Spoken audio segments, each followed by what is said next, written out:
Bismillahirrahmanirrahim. Assalamualaikum warahmatullahi wabarakatuh. Alhamdulillahilladzi hadana lihadza wa ma kunna linahtadiya laula an hadanallah.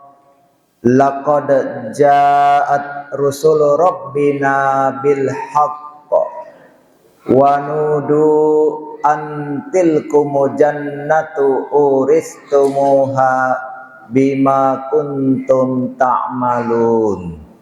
Allahumma salli ala nabiyyina Muhammad wa ala alihi wa ashabihi wa man tabi'ahum bi ihsanin ila yaumiddin. Alhamdulillah, jamaah Isya dan Tarwih rahimakumullah.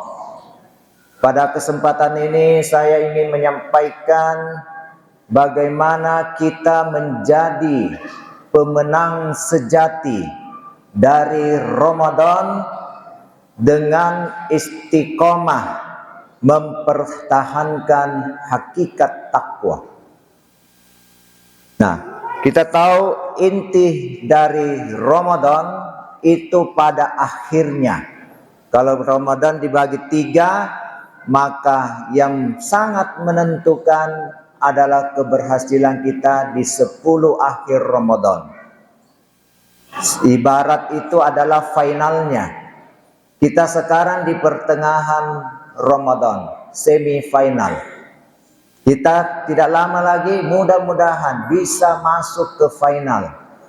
Ya, terakhir, dan ini butuh persiapan kita. Ya. Nah, apa yang terjadi di akhir Ramadan? Di situ ada namanya satu malam Lailatul Qadar yang khairum min alfi syahrin, lebih baik dari 1000 bulan. Dan Rasulullah SAW ketika memasuki malam ke-21 Ramadan itu melaksanakan iktikaf di masjid. Ya. Dalam ayat Allah Subhanahu wa taala berfirman, "Wala tubashiruhunna wa antum akifuna fil masajid." Dan jangan kamu berhubungan intim dengan mereka, yaitu istri kalian, sedang kalian dalam keadaan iktikaf di masjid. Jadi tidak boleh lagi istrikaf, ya, iktikaf di masjid, tinggal di masjid, bukan diam. Tinggal di masjid untuk apa? Untuk kita berkonsentrasi memperbanyak ibadah kita. Ya, perbanyak baca Quran. Sebab Ramadan ini disebut Syahrul Quran, bulannya Al-Quran. Bulan pertama kali ya diturunkannya Al-Quran. Syahrul Ramadan alladzi unzila fihil Quran. Pada bulan Ramadan itulah pertama kali diturunkannya Al-Quran. Pertama kalinya ada 2. Yang pertama adalah turunnya pertama kali secara keseluruhan dari Lauhi Mahfuz, dari sisi Allah Subhanahu wa taala ke as-sama'ad dunya, ke langit dunia. Ya. Dan itu terjadi pada Lailatul Qadar. Yang mana Lailatul Qadar ini di sepertiga akhir Ramadan. Dan kalau di Timur Tengah, mereka lebih meyakini itu terjadi pada malam ke-27 Ramadan. Nah, sekarang kita di Indonesia ada peringatan Nuzulul Quran, turunnya Al-Quran. Kapan itu? 17 Ramadan. Nah, turunnya Al-Quran ini turun yang bagaimana? Ya, ternyata dia lebih pada turunnya Al-Quran pertama kali kepada Rasulullah Sallallahu Alaihi Wasallam. di Gua Hira. Ya, setelah itu dia turun berangsur-angsur terus selama masa kenabian. Yang jelas Al-Quran ini sudah turun. Nah, sekarang kita lihat dalam surah Al-Qadar. Allah Subhanahu wa taala berfirman, "A'udzubillahi minasyaitonir rajim. Bismillahirrahmanirrahim. Inna anzalnahu fi lailatul qadar." Sesungguhnya kami, Allah menggunakan kata kami bukan berarti Allah banyak, tapi dalam menurunkannya itu Allah tidak sendiri, tidak langsung, tapi lewat malaikatnya. Menurunkan Al-Quran itu fi lailatul qadar, pada malam Al-Qadar, malam penentuan, malam ditentukannya takdir. Itu malam Al-Qadar. Tapi biasa diartikan malam kemuliaan, karena diturunkannya Al-Quran, maka malam itu menjadi mulia, sangat mulia. Jadi apa-apa saja yang berhubungan dengan Al-Quran, mulai dari percetakannya, ya, mulai dari membacanya, mendengarnya, ya, menghafalnya, mentadaburinya, mengamalkannya, itu akan menjadikan kita mulia. Nah, kemudian Allah bertanya, sebenarnya ini untuk memancing kita. Wa ma adraka ma lailatul qadar. Dan tahukah kamu apa itu Lailatul Qadar, malam Al-Qadar? Kemudian Allah menjelaskan, Lailatul Qadri khairum min alfi syahr. Malam Al-Qadar itu lebih baik dari 1000 bulan. 1000 bulan. Para mufassir menjelaskan, disebut angka 1000 untuk menyatakan saking banyaknya baiknya, maka dikatakan juga lebih baik, khairun. Terus min alfi syahrin, dari 1000 bulan. Angka Arab ketika itu, angka yang paling tinggi adalah angka 1000 sampai sekarang sebenarnya. Jadi kalau mau menyebut 1 juta, alfun alfun, 1000 ribu, jadi 1000 ribu, jadi 1 juta. Kalau di Tiongkok, di tanah leluhur saya, itu angka paling tinggi 10.000 Iwan, atau bahasa Hokkiannya, berasal di provinsinya itu Cikbang, ya. Jadi angka tertinggi. Nah, ini menunjukkan apa? Saking mulianya itu pada malam itu. Turun karena turunnya Al-Quran. Nah, apa yang terjadi di saat Lailatul Qadar? Sebelumnya di surah Ad-Dukhan, Allah Subhanahu wa taala berfirman dalam ayat 3-nya, ya, tentang Lailatul Qadar itu. Inna anzalnahu fi lailatin mubarakah. Ya, kami menurunkan pertama kali keseluruhan Al-Quran itu pada malam yang penuh berkah. Jadi Lailatul Qadar itu malam yang penuh berkah juga. Inna kunna munzirin. Sesungguhnya kamilah yang memberi peringatan. Quran ini jadi peringatan, pedoman hidup kita untuk mengingatkan kita ala siratil mustaqim, berada di atas jalan yang lurus. Nah, jadi apa yang terjadi di situ? Tanazzalul malaikatu warruh. Turun berbondong-bondong, banyak sekali. Ada tasdik di situ, jadi berulang-ulang, berbondong-bondong. Para malaikat turun. Warruh, dan ruh, lebih khusus disebut, itulah malaikat Jibril, pimpinannya para malaikat itu. Tapi biizni rabbihim, dengan seizin Tuhan mereka. Tidak boleh semua turun. Semuanya sebenarnya malaikat itu mau turun karena Lailatul Qadar itu saat itu di bumi.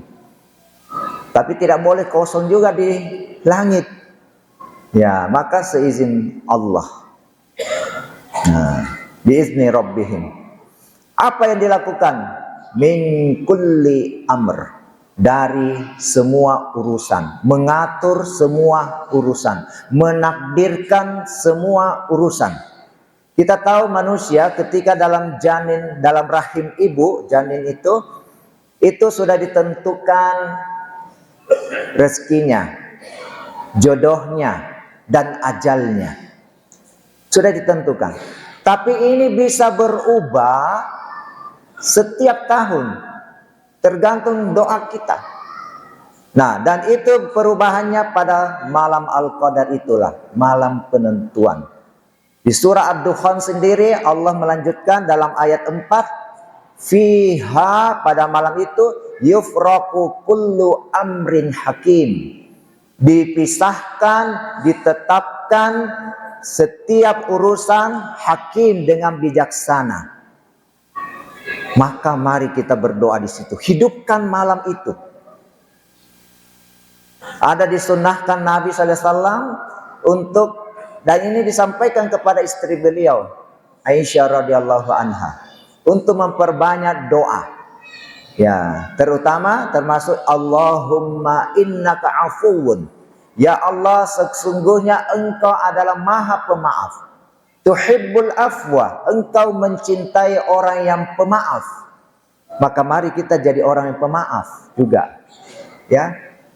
Nah, terus ya, tuhibbul afwa fa'fu anni. Maka maafkanlah aku, ampunilah aku. Nah, jadi itu, perbanyak doa, termasuk doa yang lain. Nah, termasuk doa mungkin ada yang belum dapat jodoh, karena sudah ditentukan di rahim, mungkin jodohnya nanti 2 tahun depan atau kapan, dia berdoa minta kepada Allah supaya dipertemukan jodohnya yang baik, mau tahun ini atau tahun depan, insya Allah Allah akan berikan. Ya, jadi yang jomblo-jomblo, ya mari berdoa. Silakan ya. Atau mungkin juga ditakdirkan tahun ini meninggal misalnya, tapi kita berdoa kepada Allah pada malam Lailatul Qadar itu, semoga dipanjangkan umur saya ya Allah, amal kebaikan saya masih sangat sedikit, saya ingin berbuat lagi banyak ibadah, bersiapkan bekal saya, Allah kabulkan insya Allah. Ya, nah ini min kulli amr, dari segala urusan mengatur. Salamun hiya hatta matla'il fajr. Keselamatan dia pada malam itu sehingga terbitnya fajar. Dan tanda-tanda Lailatul Qadar ada disebutkan di malam hari itu angin sepoi-sepoi, tenang, sejuk, ada sedikit gerimis, ya, hujan, tenang, itu daun yang hening, ya. Kemudian dan ada tanda yang paling jelas, tapi itu setelah paginya, di mana pada pagi harinya matahari bersinar terang, ya, sudah naik cukup tinggi, terang, tapi tidak panas. Ini juga mungkin karena para malaikat itu kan banyak yang berbondong-bondong turun ke langit, ke bumi, ya. Dan digambarkan dalam hadis itu bumi seakan-akan penuh sesak dengan para malaikat di Lailatul Qadar, luar biasa. Dan pagi hari itu, setelah itu mereka kan naik kembali ke langit. Inilah mungkin yang menghalangi itu sinar matahari panasnya. Ya, jadi tidak panas, ya, sejuk. Nah, itu insya Allah kita dapatkan Lailatul Qadar.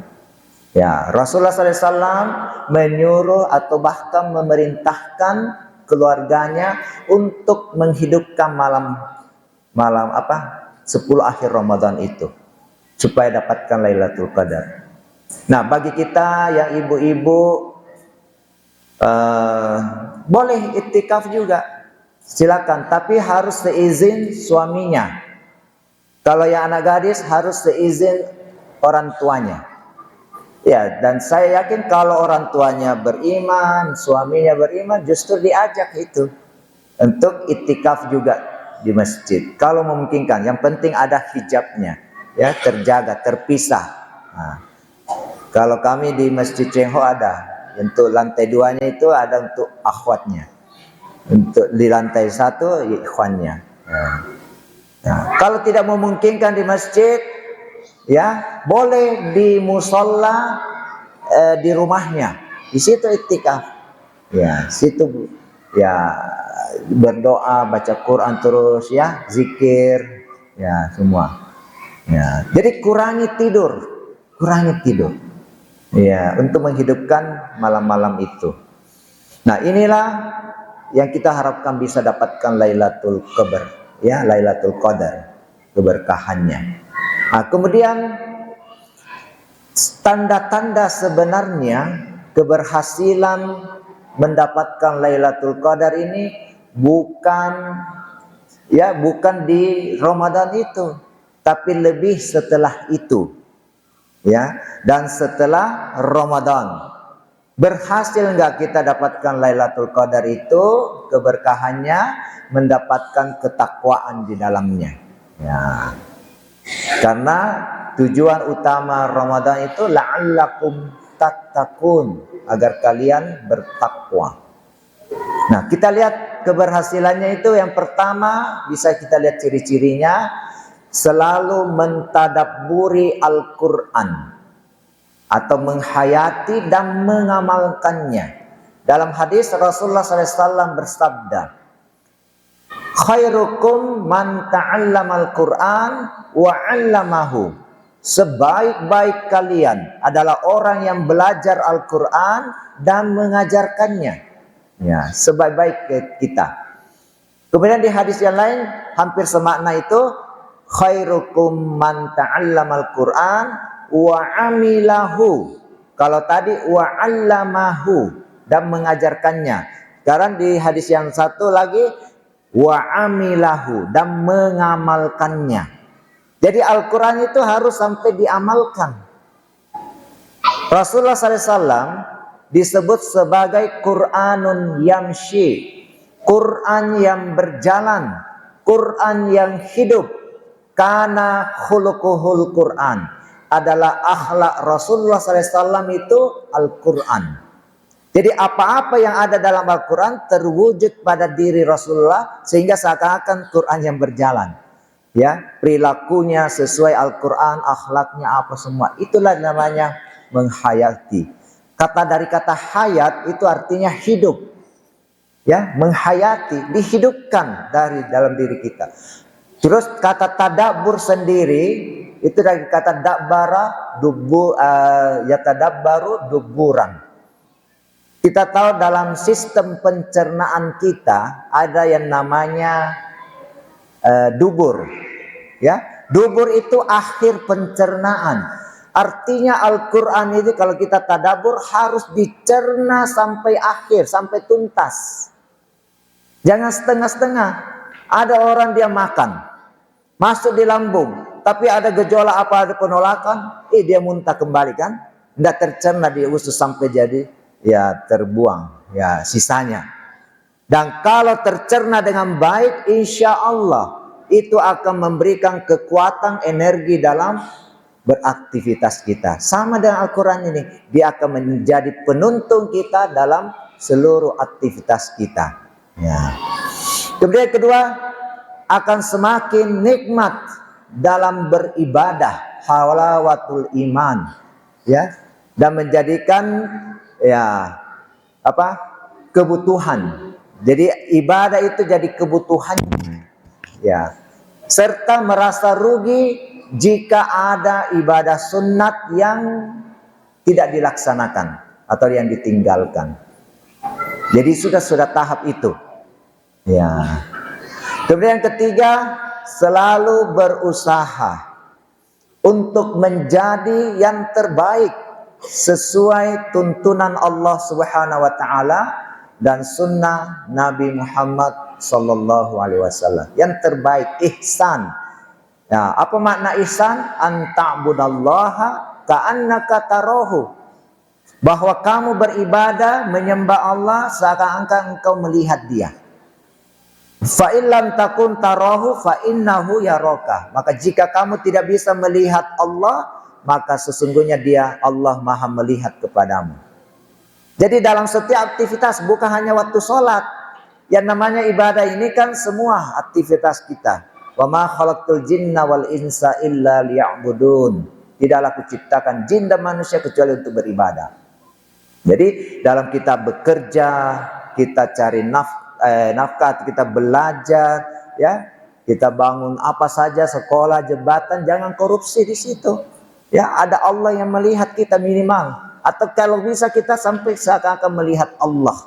Maka kita akan berusaha berbuat yang terbaik, yang terbaik.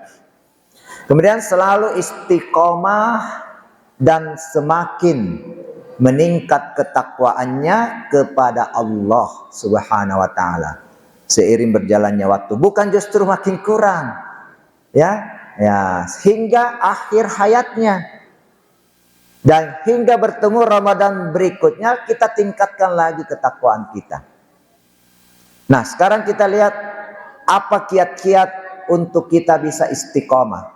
Kebetulan nama masjid kita ya, Nurul Istiqomah, cahaya istiqomah, luar biasa. Allah berfirman dalam surah Fussilat ayat 30. Innal ladzina qalu rabbunallahu tsumma istaqamu. Sesungguhnya orang-orang yang menyatakan Tuhan kami adalah Allah dengan segala konsekuensinya, dia laksanakan ibadah perintahnya, jauhi larangannya. Tsumma istaqamu, kemudian tetap istiqomah.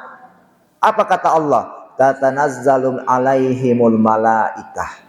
Allah akan menurunkan kepada mereka para malaikat. Apa kata malaikat ini? Allah takhafu wala tahzanu. Bahwa janganlah kalian takut dan jangan berduka cita. Wa abasyiru bil jannatil lati kuntum tu'adun, dan bergembiralah kalian dengan surga yang dijanjikan kepada kalian. Itu istiqomah luar biasa. Ya, sebenarnya banyak tapi waktu kita agak singkat. Nah, saya ingin kiat pertama kita banyak berdoa. Berdoa kepada Allah. Ya muqallibal qulub, tsabbit qalbi ala dinik. Ya Allah yang membolak-balikkan hati, teguhkanlah hatiku atas agamamu. Karena hidayah ini ya tidak ada yang bisa jamin terus. Kita lihat ada mantan ustadz, ya, murtad dia. Tapi ada juga mantan preman atau mantan kafir seperti saya. Ini bagus sekali itu. Yang penting dilihat akhirnya yang dilihat. Iya. Nah, ini perlu kita berdoa. Sudah dapat hidayah, mari kita laksanakan hidayah itu, dan insya Allah dapat inayah dari Allah. Maka kalau kita menutup ceramah, bagusnya begini, kita baca wabillahi taufik wal inayah, bukan wal hidayah. Karena hidayah itu petunjuk. Kita sudah dapat petunjuk enggak? Dengan Islamnya kita sudah dapat petunjuk hidayah. Taufik itu melaksanakan petunjuk. Jangan kembali lagi ke hidayah. Jadi harusnya wabillahi taufik, melaksanakan petunjuk, wal inayah, dan pertolongan, perlindungan dari Allah. Selama ini kita kembali lagi ke hidayah, tidak dapat pertolongan Allah. Karena itu yang kita bilang wabillahi taufik wal hidayah, harusnya wabillahi taufik wal inayah. Ya, coba diubah ya. Insyaallah ini lebih baik. Jadi berdoa. Kemudian berusaha menjaga keikhlasan, selalu ikhlas. Wa ma umiru illa liya'budullaha mukhlishina lahuddin. Tidaklah kamu diperintah untuk beribadah kepada Allah kecuali dengan ikhlas kepadanya. Dan iblis itu sudah angkat tangan, tidak mampu menggoda orang yang ikhlas. Iblis kan bersumpah, la aghwiyannahum ajma'in. Niscaya aku akan jerumuskan mereka semua, anak cucu Adam, semuanya. Illa ibadaka minhumul mukhlasin. Kecuali dari hamba-hambamu yang mereka ikhlas. Ikhlasnya itu. Jadi tidak terpengaruh apapun, semata-mata lillahi ta'ala. Ini yang sangat luar biasa. Kemudian rutin beramal, ya, rutin beramal walaupun sedikit, istimror, dia terus berkesinambungan. Jadi jangan sampai kita hanya beramal ketika Ramadan, ya, rajin sholat 5 waktu, rajin baca Quran, rajin qiyamul lail, ya, rajin bersedekah. Selesai Ramadan, tidak lagi. Ini namanya belum bertakwa yang sebenarnya. Hakikat takwa itu belum melekat. Jadi selesai Ramadan pun mari kita tetap, ya. Kemudian keempat, rajin introspeksi diri. Hasibu anfusakum qabla an tuhasabu. Hisablah diri kalian sebelum kalian dihisab di akhirat. Dalam hadis Rasulullah SAW bersabda, al-qayyisu man dana nafsahu wa amila lima ba'dal maut. Orang yang cerdik, orang yang sempurna akalnya adalah orang yang selalu introspeksi dirinya, melihat ke dekat dirinya, dan beramal untuk sesudah kematian. Itulah orang yang cerdas. Jadi dia tabungan akhirat, karena dunia ini akan ditinggalkan, kan? Dan akhirat itulah yang selama-lamanya.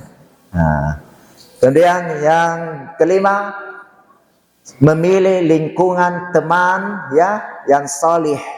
Lingkungan atau teman yang salih, al-bai'atus salihah. Ya, masjid kita ini lingkungannya insyaallah baik, berteman dengan orang-orang yang baik, ya. Jangan sampai kita, ya, seperti penjual pandai besi. Itu kalau kita berteman dengan orang tidak baik. Kalau kita tidak terbakar, minimal kita mencium baunya yang tidak baik, terpengaruh. Nah, kalau berhubungan atau lingkungannya bagus, seperti kita dekat-dekat penjual minyak wangi. Ya, kalau kita tidak bisa beli parfumnya, minimal kita bisa mencium bau harumnya. Alhamdulillah. Saya sering lewat Jalan Sunu. Saya di Jalan Sunu Kompleks Unhas. Sering lewat itu banyak penjual parfum. Raja Wangi, Ratu Wangi. Kadang-kadang cium bau harumnya. Alhamdulillah. Dan yang terakhir, melanjutkan amal-amal ibadah, ya, selama Ramadan. Puasa amal-amalnya terus sampai, ya, jadi kita puasa Ramadan lanjutkan dengan puasa-puasa sunat, puasa Syawal, puasa Senin, Kamis dan sebagainya, ya. Begitu juga, ya, baca Quran pas terusnya, ya. Ya, mudah-mudahan dengan ini semua insya Allah takwa itu terus melekat pada diri kita, dan kapanpun ajal datang menjemput kita, karena kita tidak tahu kapan itu datang, kita tetap dalam keadaan bertakwa, dan itulah yang termasuk orang yang husnul khotimah, akhir kehidupan yang baik. Hadanallahu wa iyyakum ila siratil mustaqim, wabillahi taufiq wal inayah. Wassalamualaikum warahmatullahi wabarakatuh.